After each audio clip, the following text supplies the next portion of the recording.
En lisant l'Évangile, ça me rappelle que c'était l'Évangile de l'ordination sacerdotale d'Alexandre qui a fêté ses 9 ans d'ordination cette année, comme pécheur d'hommes.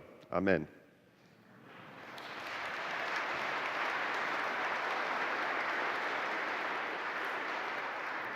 Cet évangile me rappelle aussi un autre événement parce que, vous savez, j'ai été prêtre pendant 11 ans sur la Côte d'Azur, 300 jours de soleil par année. Je ne sais pas pourquoi je suis revenu ici, mais... Et un jour, je faisais une messe dans une petite école catholique à Saint-Tropez. Et puis, c'était cet évangile. Et les professeurs avaient fait un beau montage, une jolie barque avec un filet. Et puis, il m'est venu dans le cœur, pendant que je prêchais, de prendre le filet et en le prenant, puis en le faisant le signe de le jeter, j'ai aperçu qu'au fond, ce filet, c'est le Christ. Et le pécheur, c'est Dieu le Père. Il a envoyé son Fils dans le monde pour capturer les hommes, pour les emmener au salut. Et comment il a fait ce coup de filet? Eh bien, il l'a envoyé dans les profondeurs de la misère humaine et jusqu'aux ténèbres de la mort. Et puis, quand le filet est remonté, frères et sœurs, eh bien, d'une certaine manière, c'est nous tous qui sommes remontés avec lui dans la résurrection du Christ.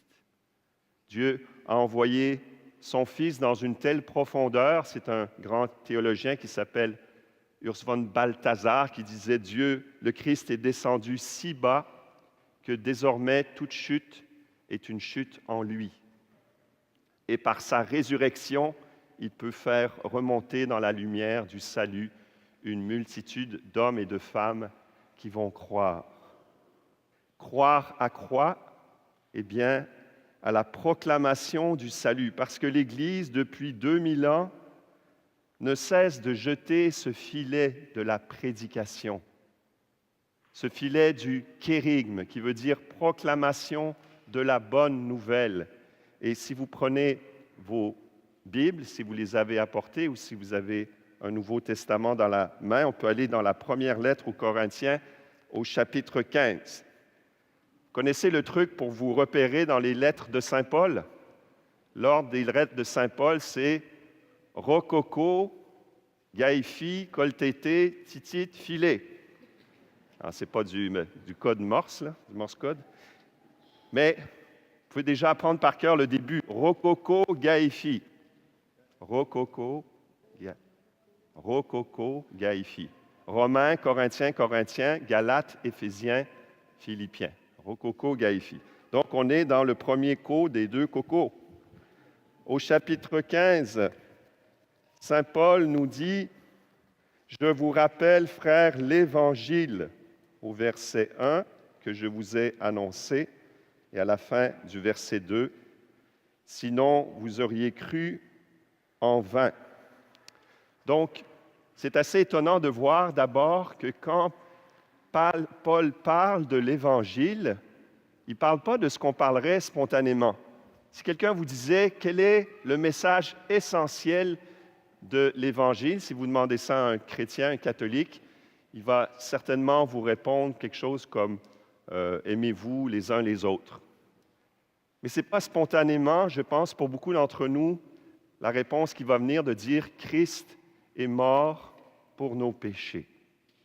Selon les Écritures, il a été mis au tombeau, il est ressuscité le 3e jour, selon les Écritures. Pourtant, c'est l'Évangile de Paul.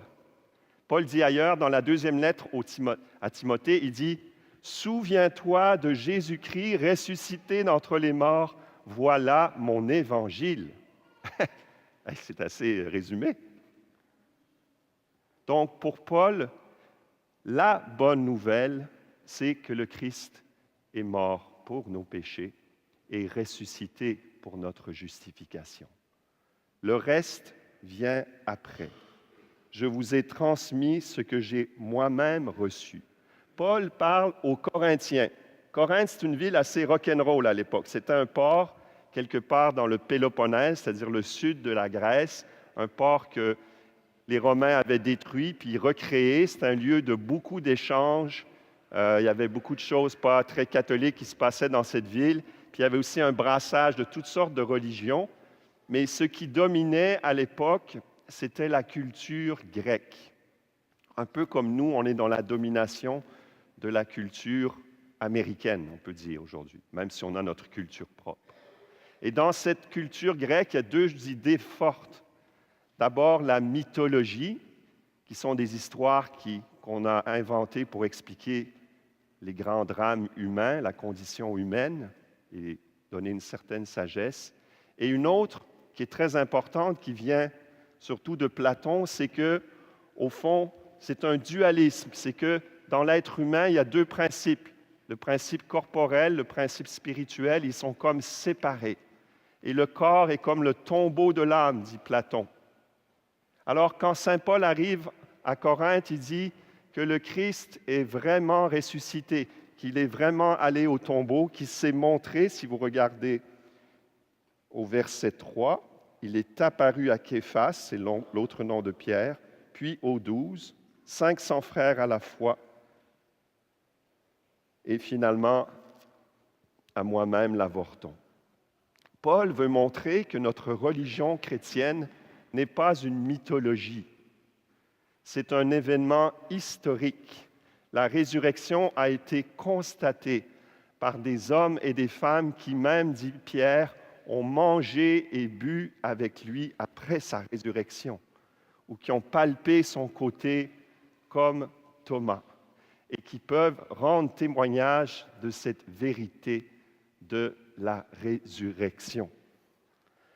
Et toute sa religion à Paul vient de cette conscience de la gratuité du salut. Je ne sais pas si vous vous rappelez, je vous ai raconté que j'ai rencontré un soir du jour de l'an, de la veille du jour de l'an, ici dans la paroisse, un monsieur d'origine maghrébine qui était de culture musulmane, qui avait abandonné sa religion. Puis il était dans une discussion assez vive avec un de nos chrétiens sur la religion. Lui, il disait, toutes les religions, c'est des inventions humaines pour trouver des solutions à notre drame humain. Puis là, ça discutait fort.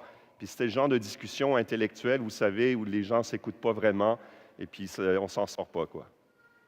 Et tout d'un coup, je regarde le monsieur, j'étais devant les tartes et les gâteaux que les gens avaient gentiment apportés, et lui était juste de l'autre côté du bar. Puis j'ai dit, monsieur, vous savez, le message chrétien, c'est que le Christ est mort pour nos péchés. Et là, il s'est passé quelque chose qui m'a vraiment surpris, parce que je l'ai senti déstabilisé.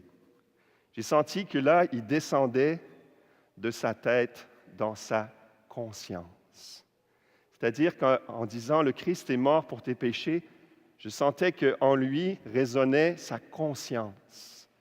La conscience humaine qui sait qu'on est en faute, qui sait au fond qu'on a besoin de pardon, qui sait qu'on a des choses à se reprocher. Le cœur humain cherche le repos du pardon. Moi, quand j'étais petit, que je faisais des bêtises et que je me faisais punir par mes parents, je pouvais aller pleurer dans les bras de mon père ou de ma mère parce qu'ils avaient un cœur plus grand que le mien et j'étais consolé. Mais quand on est grand et qu'on fait des grandes bêtises, parce qu'on est grand, on n'a plus de cœur plus grand que nous. Alors, Saint Jean dit, eh bien, si notre cœur nous accuse, Dieu est plus grand que notre cœur. Christ est mort pour tes péchés, ça veut dire que Dieu connaît toutes choses et tu es aimé inconditionnellement. Tu es embrassé dans cette miséricorde et tu peux commencer une vie nouvelle. Tu n'es pas obligé de traîner ta culpabilité toute ta vie. Il y a aussi l'exemple extraordinaire, je le raconte souvent, de Pierre Racicot. Je ne sais pas si vous vous rappelez, c'est un monsieur qui était le criminel le plus recherché de la région de Montréal dans les années 80. Et il avait été pris par la police, il avait une longue sentence, il avait essayé d'avoir une libération conditionnelle, ça n'a jamais marché. Puis Puis un jour, il y a un de ses co-détenus qui lui a dit, « Le Christ est mort pour tes péchés. » Et il a été foudroyé par cette parole. Il a commencé un chemin de conversion. Il a obtenu une libération conditionnelle et aujourd'hui, ce gars-là, il est agent de pastoral dans une paroisse à Montréal, le criminel le plus recherché des années 80. C'est la puissance de cette parole. Paul dit ensuite au verset 10, « C'est par la grâce de Dieu que je suis ce que je suis, et cette grâce à mon égard n'a pas été stérile. Loin de là, j'ai travaillé plus que tous, oh non pas moi, mais la grâce de Dieu qui est avec moi. » Paul est un homme gracié et voudrait nous transmettre ce sens de la gratuité du salut à nous les chrétiens. Il faudrait que nous aussi, ça nous transperce. Il faudrait que ça nous bouleverse. Il faudrait que ça nous donne le feu au cœur pour aller l'annoncer aux autres.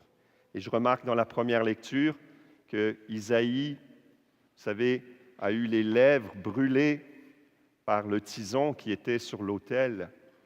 Il dit, « Je demeure parmi un peuple aux lèvres impures. » Et ce tison touche ses lèvres, il dit, « Ton péché est pardonné. Va. » Eh bien, c'est cela qui devrait nous brûler, frères et sœurs. Le Christ est mort pour nos péchés. Tu es purifié. Et non seulement tu es purifié, mais maintenant tu es envoyé pour annoncer ce kérim, cette bonne nouvelle de la gratuité du salut. Toute l'Église doit continuer de jeter le filet. Jésus est mort pour que tu ressuscites avec lui. Le filet est large, il est haut, il est profond. C'est l'amour de Dieu qui surpasse toute connaissance et qui n'a rien épargné, pas même son propre Fils, pour aller repêcher au plus profond des ténèbres de ce monde la brebis perdue, les poissons de ce monde qui cherchent la lumière. Alors, frères et sœurs, demandons que cet évangile si simple brûle notre cœur, brûle nos lèvres et que nous en soyons les témoins, que nous ayons la simplicité de dire cette vérité. Comme à ce monsieur ex-musulman, le Christ est mort pour tes péchés. Dieu est plus grand que ton cœur. Il est ton Père et il t'aime inconditionnellement en son Fils. Alors tout à l'heure, nous allons avoir un temps de prière pour demander la guérison dans cette foi en Jésus ressuscité. On va vous inviter, ceux qui veulent demander une guérison du corps ou du cœur, à faire un petit acte de foi, un acte qui demande de l'humilité. Si vous voulez demander la prière, de lever la main. Peut-être vous trouvez ça un peu gênant devant tout le monde de dire, ben oui, j'ai besoin d'une guérison. Mais l'expérience montre que l'Esprit Saint a comme besoin de cet acte d'humilité. Je ne sais pas pourquoi, on dirait qu'il faut qu'on se compromette un petit peu, qu'on fasse un pas en avant sur notre amour-propre peut-être ou notre peur. Et c'est comme si ça ouvrait un canal, parce que le Saint-Esprit est le Père des pauvres. Et en se reconnaissant pauvres, on ouvre la vanne pour qu'ils viennent nous toucher. Donc, après la communion, au moment de l'action de grâce, je pourrai diriger la prière et ceux qui veulent lever la main, donc, et ceux qui sont à côté de vous, si vous voulez bien, vous pouvez poser la main sur l'épaule de votre voisin à gauche ou devant. Et ainsi, on va faire une prière vraiment du corps tout entier, mystique, surtout qu'on viendra de recevoir en nous le corps eucharistique de Jésus. Amen.